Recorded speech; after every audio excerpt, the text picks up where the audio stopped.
Welcome everybody to our last Zanga webinar of the year 2025. We're excited to have you here and we welcome you, our audience on Zoom, and everybody who will watch this replay later on YouTube, our social channels, and other platforms. It's a pleasure to have you all here. My name is 𝗭𝗵𝗃𝗁𝗍𝗇. I support Zanga with marketing and just some basic housekeeping rules. Feel free to turn your camera on if you so desire, and please keep your microphone off for now. Feel free to type any questions that you have into the chat or to comment in the chat box. We will have a question and answer session at the end of this webinar, and we will definitely answer all the questions that you share with us. So feel free to put it in the chat. Let us know where you're joining us from. A little bit about Zanga African Metrics. So we are an HR tech company that specializes on using high context leadership assessments and analytics to support the development of leaders in Africa and emerging markets beyond the continent. We do through so directly and through our Pan-African coaching network. And some of our coaches are actually on this call. Welcome. We do this a little bit differently. We understand that when you operate in a high context culture, you're actually operating in a dual mastery system where you have to understand yourself and how you move through your unique cultural context, as well as your environment, which creates that cultural context. It's a pleasure to have you here. And this is what we do. And we're excited to share our insights into high context leadership with you today. Before we get started, if you haven't done so already, please follow us on LinkedIn. You will find us under Zanga African Metrics. Just search for it in Google or on LinkedIn itself. We are very active there. All our announcements about events, special promotions, things we do, you'll find them there. So connect with us on LinkedIn. And also join our mailing list. If you'd like to join, just drop me a direct inbox, drop me a message in the chat right now or later. It's where you'll get all the updates, and we'll make sure that you never ever miss any of our upcoming webinars, our special events. So that being done, or that being said, let's move on. So I'd love to introduce, as per usual, our presenter for today, and the person you're here to see, my colleague, Doreen Malavanu, who is a professional business psychologist with vast experience in training program design, leadership development, employee well-being, and psychometrics. She's also our research and development lead, and it's very exciting to have Doreen on the call today. I know she has something special for us to end the year with. So that being said, welcome once again. We love to have you here. Doreen, over to you. Thank you. Thank you so much, Amadeus. That was quite the introduction. And like Amadeus, I'm very excited to be co-hosting with him the final webinar of the year. And it's also the webinar as introduced and as advertised, where we also discuss the final pillar of our assessment of our tool. So just to give you a more detailed overview of what we are hoping or what we're going to cover in the rest of the webinar today, I'm going to talk about a little bit more about the Zanga competency framework, but first I will go over and discuss competency frameworks in general, what they are, what they're used for, how they're designed, and then I'll also give you an overview of the Zanga competency framework, which includes the discussion of the other pillars, just quick discussion of the other pillars we've covered and what we're hoping to cover today, which is the final pillar of leadership. I'll also be sharing the Zanga definition, or what we align with, what definition we align with when we talk about leadership. We discuss it. We discuss leadership quite a lot, quite a bit, in our marketing, in the use case of our tools and our assessments. And so we wanted to give a definition to the word, or especially just elaborate what we mean by leadership as we use it when we use it in all the tools and the materials that you see. And we're also going to review the evidence, the research. As Amadeus mentioned, I'm the research and product development lead.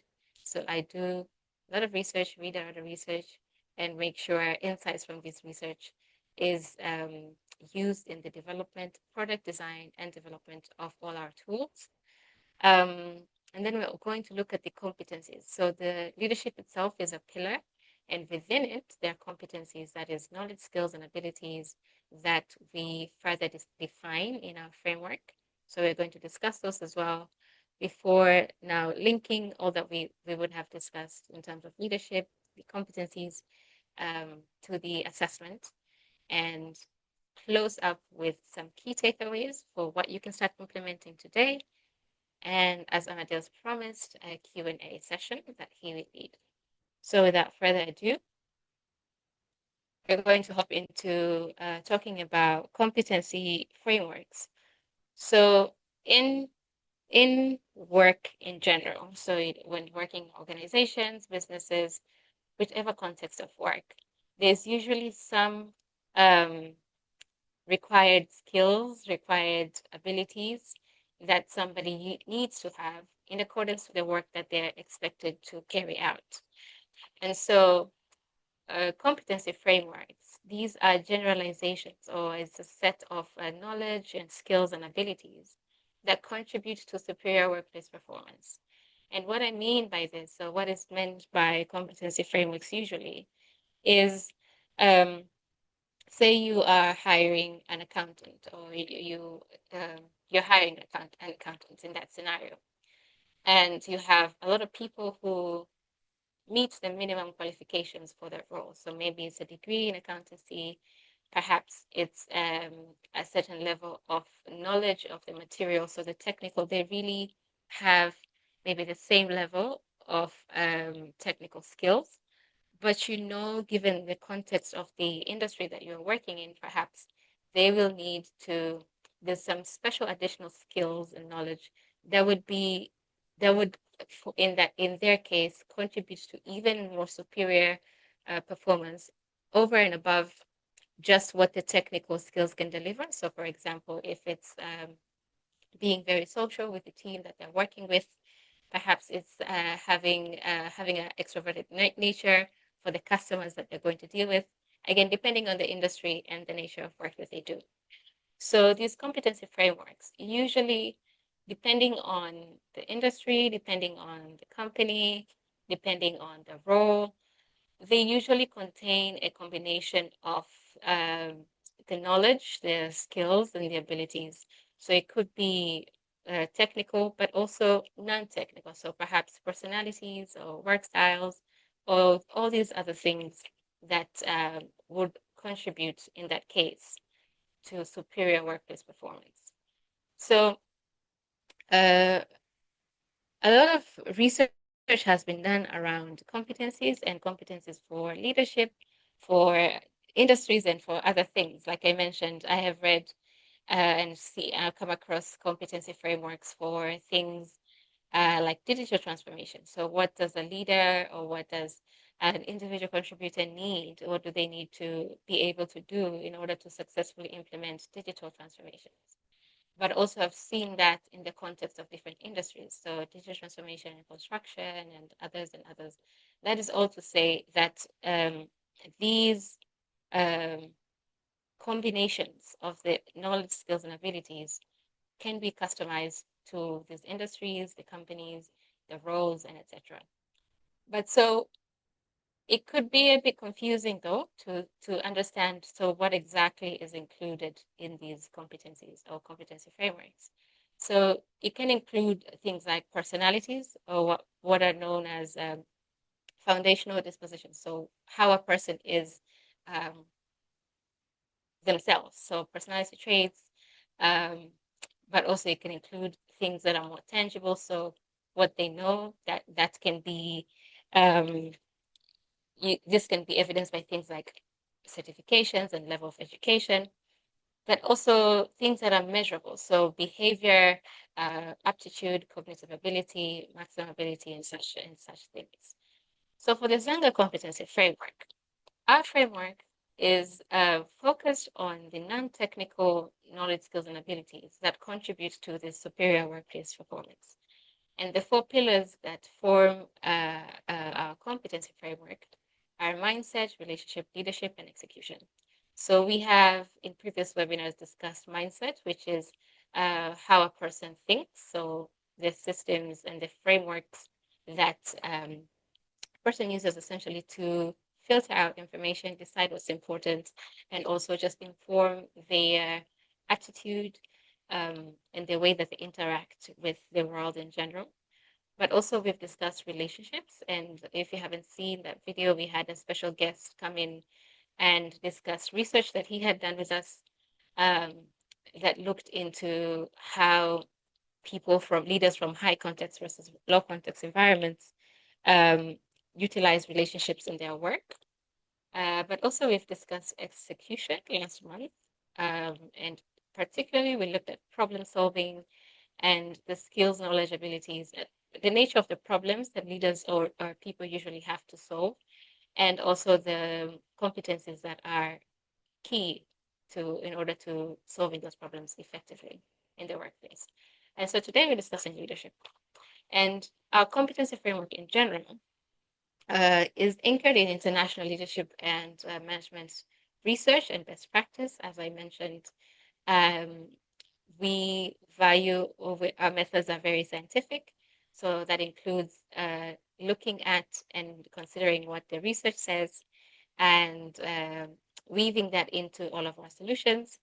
But also we have vast experience, Zanga has vast experience of working in management, in the management area in Africa and other places. And so the framework itself is designed to guide assessments, and we're going to discuss the assessment later on, but also development activities in the workplace. And when we talk of development activities, it could be enhancing self-awareness, that itself can be development activities. It could be training, so aim to improve a specific area, knowledge or ability in a specific area. It could be mentoring, coaching, and etc. And so that is the basis, or that is the foundation of our competency framework. So like I mentioned, today we're discussing leadership. And specifically, I wanted us to start by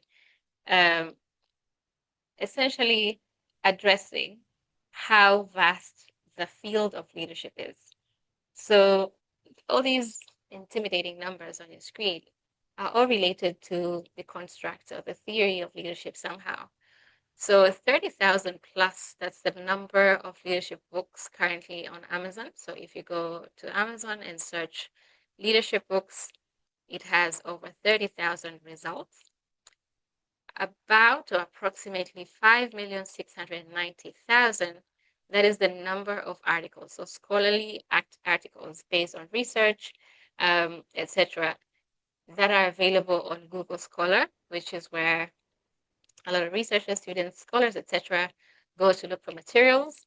And so if you're looking for the research itself and you go on Google Scholar and put in leadership, you're likely to end up with approximately 5 million, almost 6 million replies, but also 1,960,000,000 is the number of results upon Googling leadership course. So if you're looking to improve your leadership skills, as we most often get in feedback about, this is the end of the year. So as we most often get in feedback about our performance, perhaps you're being told or instructed to improve your leadership skills, and you go and say, okay, I'm going to do this. I'm going to attempt this and start online and Google leadership course. You're likely to end up with close to 2 billion replies.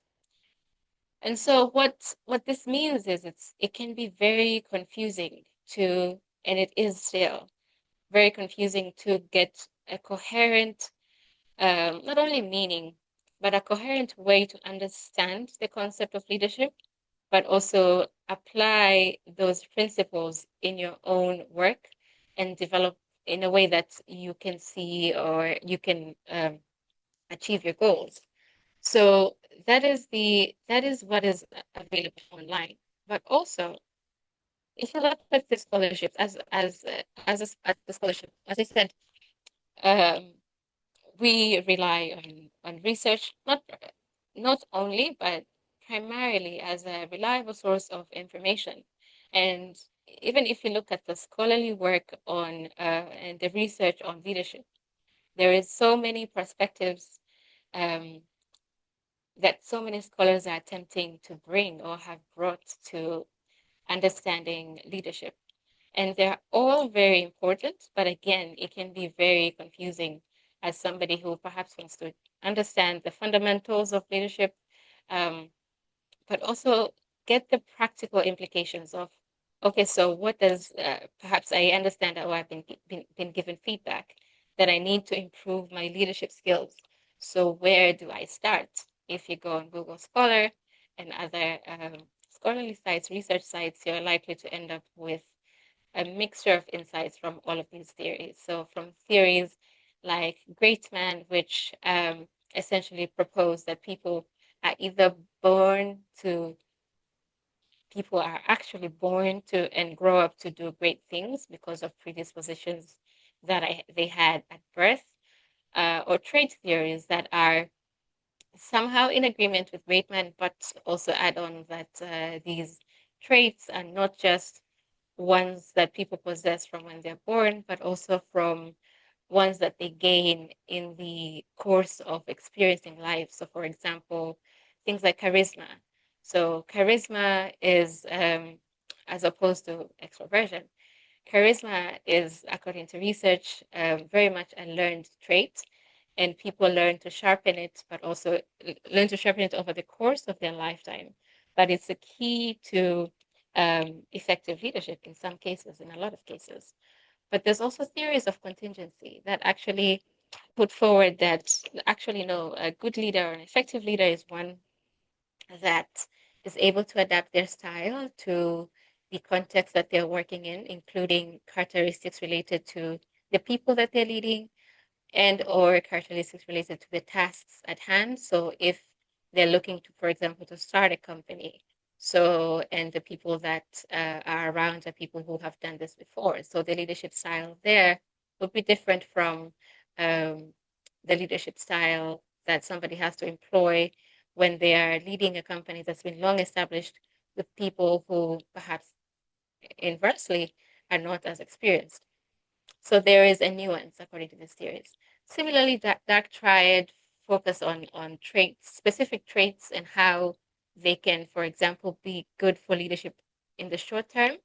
So, for example, things like narcissism, um, and how they can quickly get short-term results, but are actually harmful to the organization and to people on the long term. But also the series of transformations, servant leadership, which is more of nurturing and helping the people that you lead. Again, um, there is a lot of material. There's a lot of work that has been done um, in terms of researching the topic of leadership, in terms of putting forward solutions to improving leadership, and it can be quite confusing.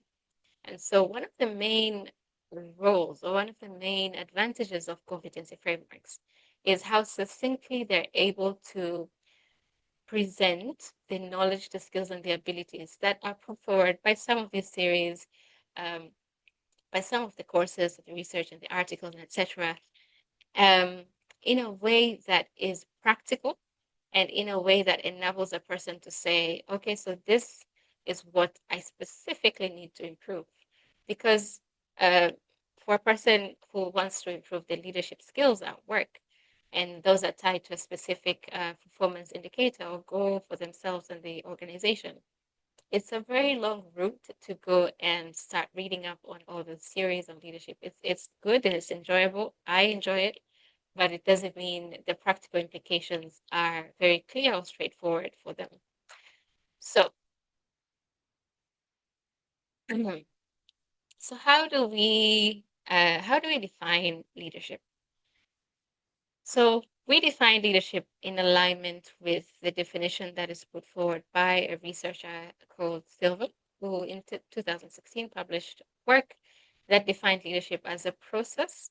So it's a process-oriented as opposed to a trait or as opposed to some disposition, although there could be some traits and dispositions that help in the process. So they define leadership as a process of interactive influence, where in a given context, people accept somebody to be their leader and to lead them to achieve common goals. That could be in the context of um, a team, a whole company, a group of friends, etc. So the interaction element here is quite important because there needs to be not only um, an authority that perhaps from a certain process of selecting leaders selects who is to lead and people automatically accept, but it's influence that goes both ways. So the leader themselves, perhaps due to traits that they have, their behavior, or a process that is established, yes, is selected, but the people also accept that person to be their leader, but also accept their influence such that they're able to inspire, motivate, guide them to achieving the common goal. And so the way then that this person decides or what they implement or what they do in the process of influencing people and guiding them, not necessarily guiding, but yeah, influencing is the right word. And that influence can be in a lot of different ways to achieve a common goals really affects how people's motivation, but also their performance in such that in the tasks that they're given, etc. But also the culture of that group or of that team. In social psychology, if you have a group of people um, who, for example, it's a group of 5 strangers who just meet, um, say randomly, but they are meeting in circumstances that perhaps they're meeting today for the first time, but they're going to be exposed or in interaction with each other for, let's say, 5, 6 days. By the end of the 5, 6 days, they will have developed a culture or a way which they interact with each other.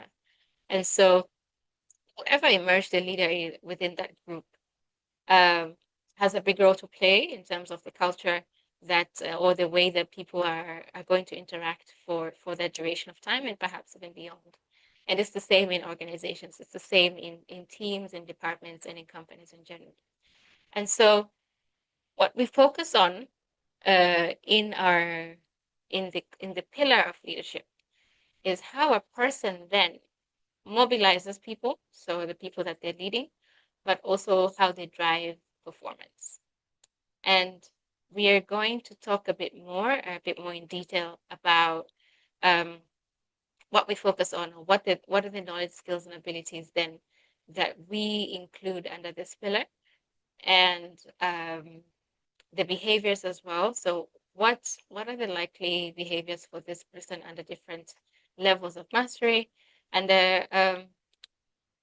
under this competency and other things. But before that, I wanted to engage you in a quick question, quick poll before we move into yeah. So there should be a poll on your screen. It's a quick question that says, which of these poses the greatest challenge in your current role? It doesn't matter if it's in a leadership role or not.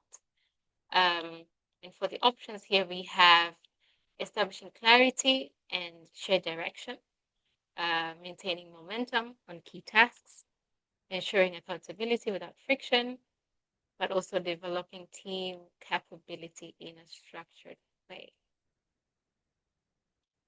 Okay, I'll give you another 30 seconds.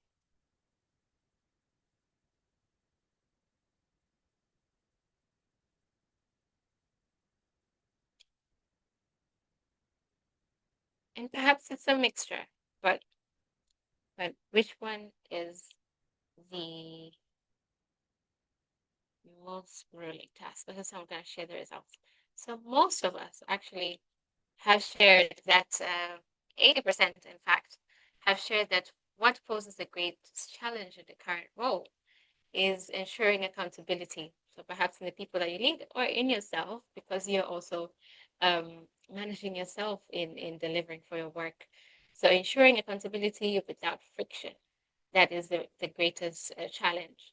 But also some of us have shared, 20% of us have shared that a challenge that you're facing is maintaining momentum on the key tasks.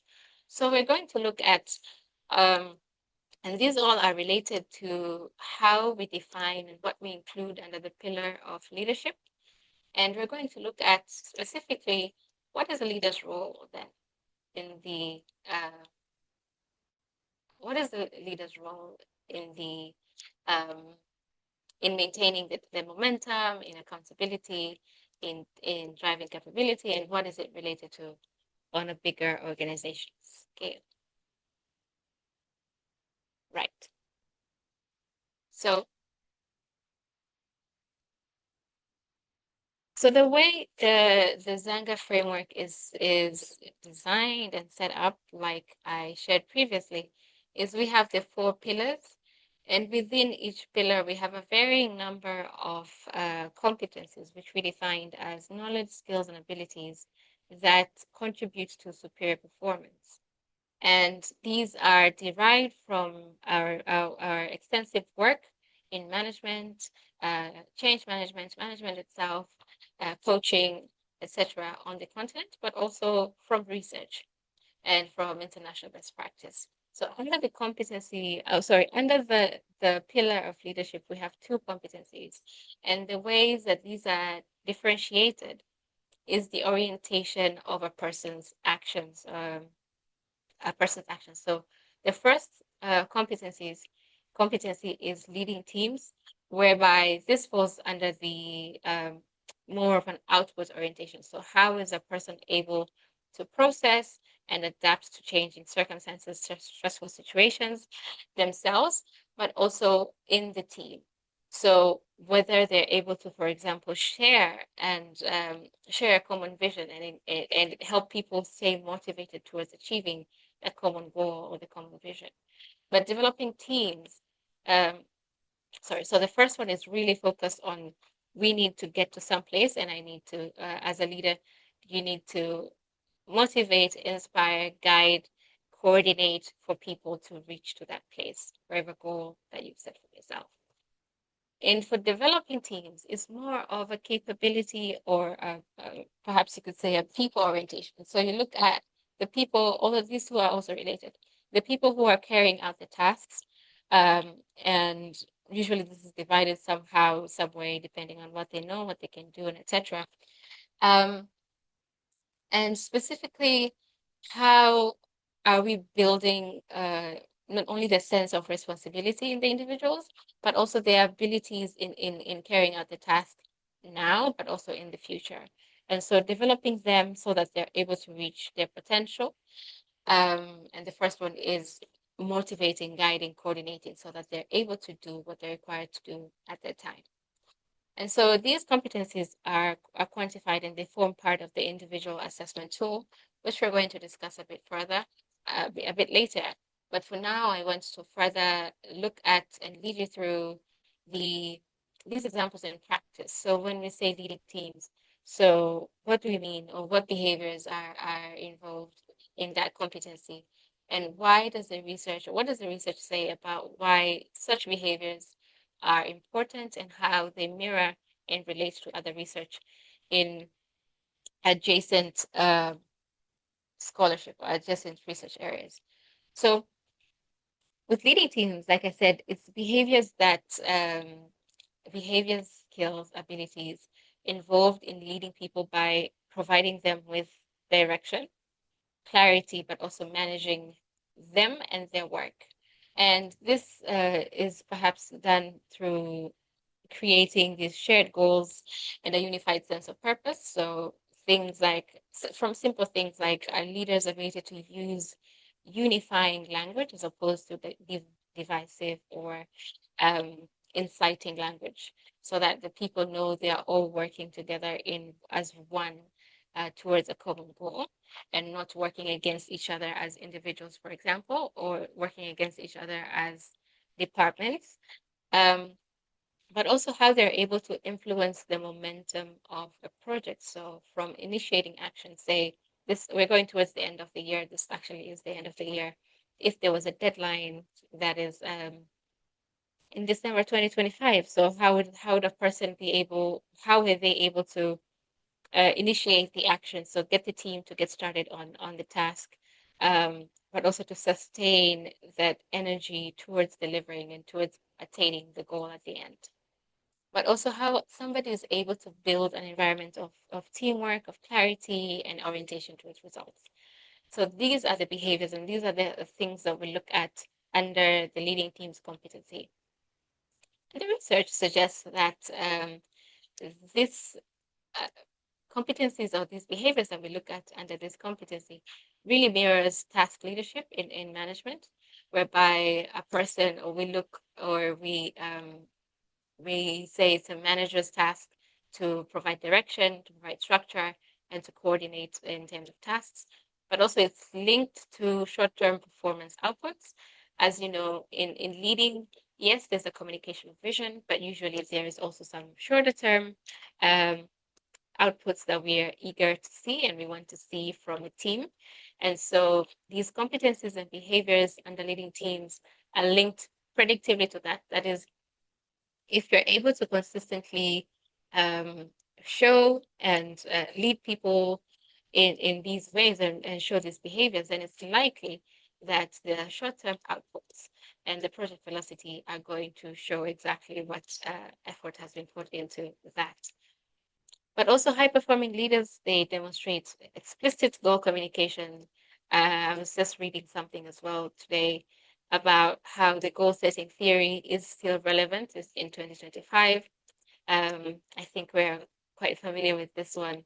SMART goals. It's become a very widely communicated idea and theory.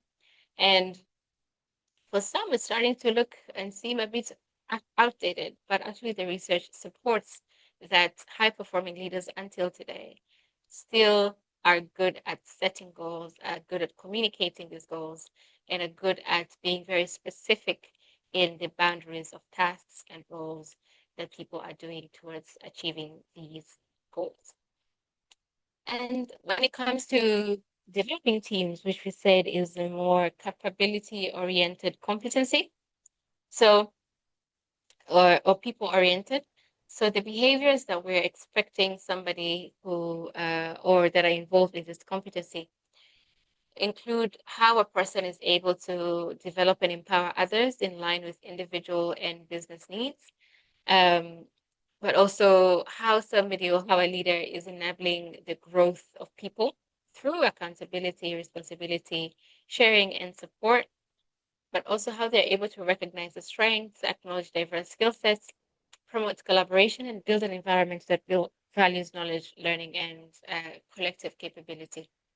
This is because as a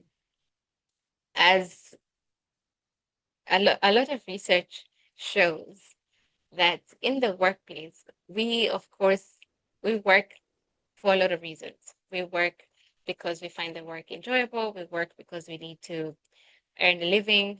We work because we are really motivated by what we're doing, and we value the impact that it brings. There's a lot of reasons why we work. However, something that is an essential need for everybody in the workplace is growth. And as a leader, your ability to see or anticipate, but also draw out perhaps through discussions, the growth needs of other people, of the people that you're leading, is key towards helping not just motivate the people, but also achieve the goals of the organization and the team, whatever it is that you're leading at the time.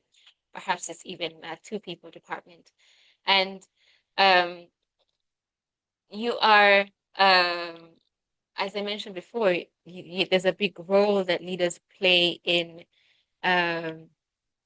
forming the culture in which people work, whether it's, for example, safe for people to share information or share their mistakes and learn from each other, or whether it's more punitive and people are less likely to share what they know or what mistakes they've made because of the fear of repercussions from what they've done. This is all things that leaders have a very big influence over, and they can work towards creating those environments that support knowledge sharing, growth, and essentially motivation for the people that they lead.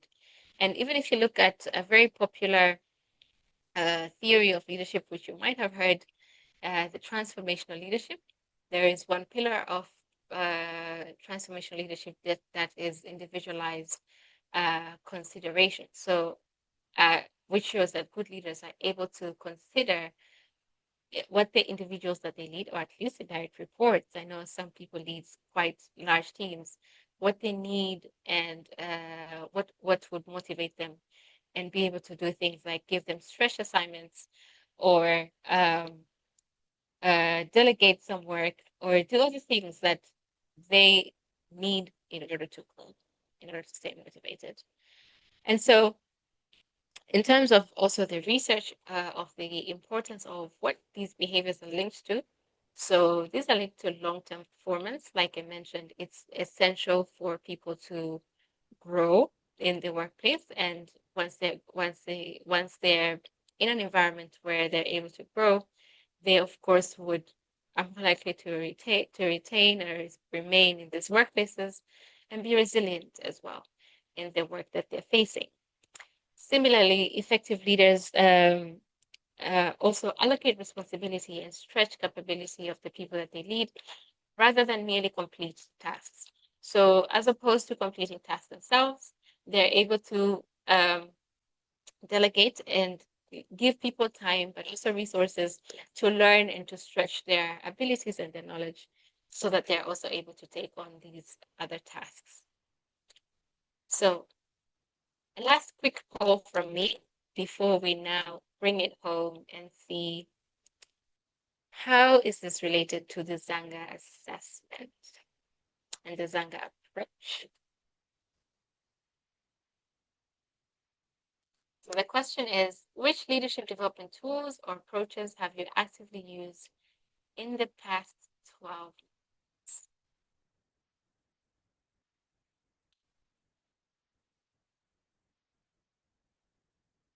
Okay, a lot of people getting coached and some psychometric assessments. Good stuff.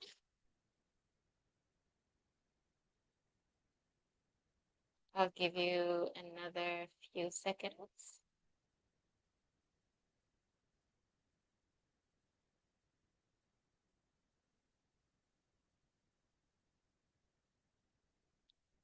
Okay, I'm going to share our thoughts today, or where we stand today. So 67% of us shared that in the course of the past year, because that's the 12 months, they have undergone coaching or mentoring, formal or informal. But also 33% have done psychometric or behavior assessments, which is interesting, but also kind of expected, I guess, given the people that we have on the call today, but also just the nature of the work that we do and who we interact with on a regular basis. So, and these are all quite important, and they're all very valuable ways in developing a person's leadership ability and capability. And as I've just listed a few more here. So these competences that we're discussing and the behaviors are learned. There are some predispositions that perhaps will set a person up such that these behaviors are easier for them to do. And what I mean by that, for example, we were mentioning for example, for developing people, that a competency or behavior that we look at is a person being able to motivate people and inspire people. Yeah, not in those exact words, but in such a case, somebody who is a bit more of an extrovert is perhaps more likely to feel and to see that tasks involving talking to people, sharing their own stories, and etc. comes quite easy. And so these behaviors feel like a natural extension of who they are. But there are some few people perhaps would need to learn and develop the skills in doing so. And it's quite key to their performance and their leadership effectiveness. So the ways that these competencies and these behaviors can become sharpened and developed include training, which is very common. There's some training that is mandatory, perhaps as part of onboarding processes, perhaps as developmental activities in response to a need that has come up in the course of a business. But also it could include mentorship that is one-to-one or perhaps a group from somebody who's more experienced, sharing their experiences and their insights. It could include coaching, like some of us have enjoyed, including myself. So that is specific consideration of your circumstances and empowerment in terms of exposure to tools, options, and exploration of possibilities with different paths that one could take. And it can also include immersive activities, for example, stretch assignments. Like I mentioned, delegation with resources can be really motivating to people who are being led and are being encouraged to develop in one way or another. So all these are great and they work quite well depending on how they're implemented. And so what we do at Zanga with our assessment is complement these activities with objective insights and objective information that can be foundational to, say, the type of training that people receive. You wouldn't want to spend a lot of money, hire trainers to come in and train your employees or train your team on a skill that they don't need to develop or on a skill that is not valuable to their work based on the work that they do. Similarly, as you're coaching somebody, if they're not very self-aware, then it's very possible that you will be discussing and focusing on issues that are important to you as opposed to them as the coachee. And so with the discussion of the competencies, behaviors, and etc., is because that pillar is the foundation of our assessment. And when you take the Zanga assessment, when you fill in the questionnaire, you will get a report that has a sneak peek, is on this slide essentially, some of these insights. And what the value of this then comes in terms of giving you a starting point. Yeah. So it will tell you in relation to leadership, which is which covers the two aspects of leading teams and developing teams. This is your level of mastery, or this is how consistent you are in terms of displaying the behaviors that are related to good levels of leading teams or good levels of or good levels of developing teams. And based on the level that is revealed in the assessment, in the reports, it also then provide some options for what could you do to improve from that level onto the next one. And what I like about it as well is that it has the 4 pillars and the 14 total competencies. And based on what's important to you, for example, the level of the career that you're at, if you're just starting out, as opposed to if you're C-suite level, but also depending on what's important to you, your goals in general, you could choose to focus on different things. It's a comprehensive list of insights, and you can choose what to work on if you're working, for example, in a coaching context, but also if you're working from a training perspective, you're able to see where the needs and the development areas for majority of the people that you're training lie, and how, which then informs how you're going to intervene, or how you're going to train, and what is going to do. And also, you get, as part of the report, a reflection sheet. Like I mentioned, the goal setting theory is still relevant. It's still very key to superior performance, superior leadership as well in the workplace. And so we have, alongside the report, a little tool to help you set your goals and be able to come back to and reflect and reflect on after you have intervened or after you've done some type of developmental activity. Because what I'd like to also stress is that these competencies, the behaviors that we discussed under the competencies, are all ones that can be developed by dedicated developmental activity, but also by experience. And so, based on what you're trying to achieve, you can dedicate work or dedicate yourself towards these activities in order to develop. And essentially, what makes it even more useful, but also you're able to see the long-term results, is you reflecting and repeating. So after the activity, see, where do you lie now? You could take the assessment again. There's a questionnaire again. And we recommend doing that after a period of at least 12 months. And you're able to see, so where am I now?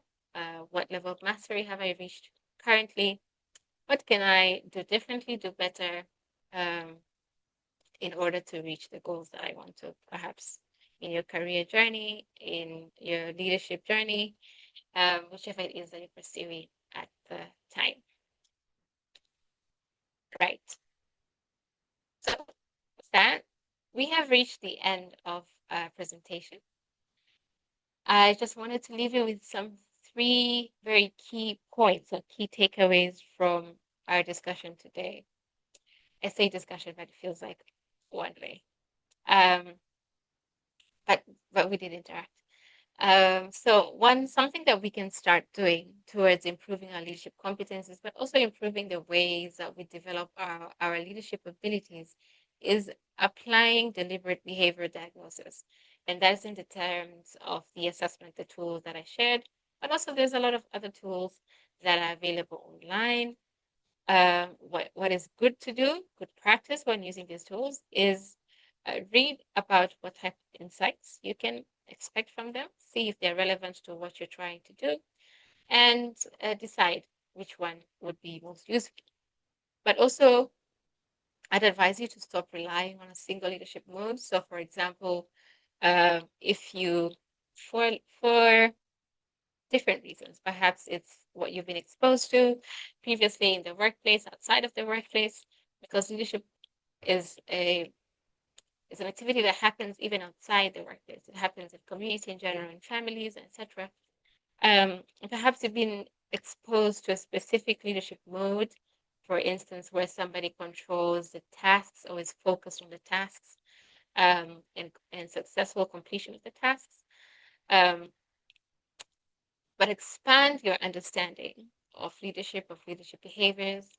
Like we mentioned, there's so much material out there for you to explore, and we often share in 𝗁𝗄𝗄𝗎 and etc. different books and resources that we're finding useful. So expand your knowledge and stop relying on a single leadership mode to get things done. And what you can continue doing, like I said, SMART goals are still very relevant. So continue reinforcing clear goals, shared accountability and recognition in your teams and in your companies. As it is the end of the year, definitely it's a bit cliche to review your goals, set some new ones, but it's still a useful practice and it helps you reflect and refocus. So with that, that is it from me for today. Back over to you, Amadeus.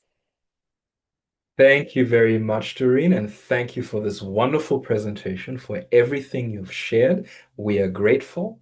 And please, audience, our live audience, we'd love if you'd give us a little bit of feedback. There's a QR code on the screen. I've also posted a link. This is a very short feedback form. It helps us make these sessions better for people like you and for you yourself. And it takes literally less than 2 minutes to give us some feedback. So, with that being said, as we give you a chance to do this, we'd also like to extend an opportunity to anybody on the call to ask Doreen some questions about what has just been covered. So, what you can do is you can drop your question in the chat and we will answer them. Alternatively, you can also raise your hand and we'll select you. You'll be allowed to unmute yourself and ask your question. So whatever works for you, if you'd like to drop your question in the chat, or if you'd just like to unmute yourself and ask the question. So does anybody have any questions? Oh, we'll give that a minute. I know you might be thinking about the question and you might also be giving us feedback through the feedback form. Doreen. No, I was going to say, yeah, this is your last chance to ask questions for 2025, guys. Yeah, If you have indeed. questions.